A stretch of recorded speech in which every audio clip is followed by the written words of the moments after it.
Kung matatalo man ang mga Hapones at makubkob ang Japan, ay walang makikitang nakatagong kayamanan doon dahil nasa Pilipinas itinago mula pa 1939. Ay alam na ng mga Hapones na alam na din ng mga Amerikano na dinadala ng Hapones ang mga ninakaw na ginto sa Japan. Kaya ang paghahabol ng Amerikano at pagpapanalo sa digmaan ay hindi lamang sa larangang militar, kundi sa pagkamkam ng mga kayamanang ninakaw ng Japan sa panapos na yugto ng digmaan sa Pilipinas, nang matapos ng mailibing lahat mula Luzon hanggang Mindanao, ay saka pa lamang inanunsyo ni Emperor Hirohito ang kanilang pag-surrender noong August 15, 1945. 新各世界の体制と帝国の現状とに鑑み、以上の措置をもって、 Sa sumunod na buwan noong September 2, 1945 ay sumuko na si Yamashita. Ayon sa iba, sadyang nagpahuli. At ang pinakahuling puwersang militar ng Japanese Army sa ilalim ni Lieutenant General Morozumi Gyosako ay sumuko naman noong September 8, 1945 sa Loreto, Agusan del Sur. Pero bago ang lahat ng ito, gumawa na ng plano ang Japan. Gagawin nilang pain si Yamashita. Paano? Abangan sa susunod. Paano lubos na naisakatuparan ng mga Hapones ang kanilang mga plano? Kahit pa sabihing nasa rurok na sila ng pagkatalo, simple lang ang ginawa nila.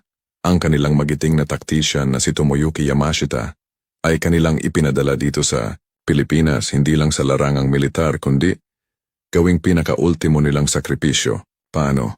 Ginawa nilang pain si Yamashita. Tinaguri ang Tiger of Malaya sa kanyang command na pulbos niya ang mga British Army at nakuha ang Malaysia, Thailand at Singapore na kabilang sa kanilang Strike South campaign. Sa huling yugto ng Pacific, war alam na ng mga Hapones na matatalo sila, pero nakakasana kanilang mga plano. Nailibing na ang karamihan sa kanilang ninakaw na kayamanan. Ngunit meron pang libo-libong ginto na hindi pa naibabaon. Kaya, para mailibing ang mga ito, pinadala nila si Yamashita sa Pinas noong October 1944 para maantala ang puwersang Amerikano na tumutugis sa kanila. Dahil gahol na sila ng oras, kailangang maantala ang puwersang Amerikano para mailibing pa nila ang mga ginto. Ang strategy ng Hapones ay nakabase sa isang tanong. Paano kung matatalo tayo sa digmaan? Paano hindi maagaw ng mga Amerikano ang ating ninakaw na kayamanan? Ang kasagutan nito ay ang Pilipinas.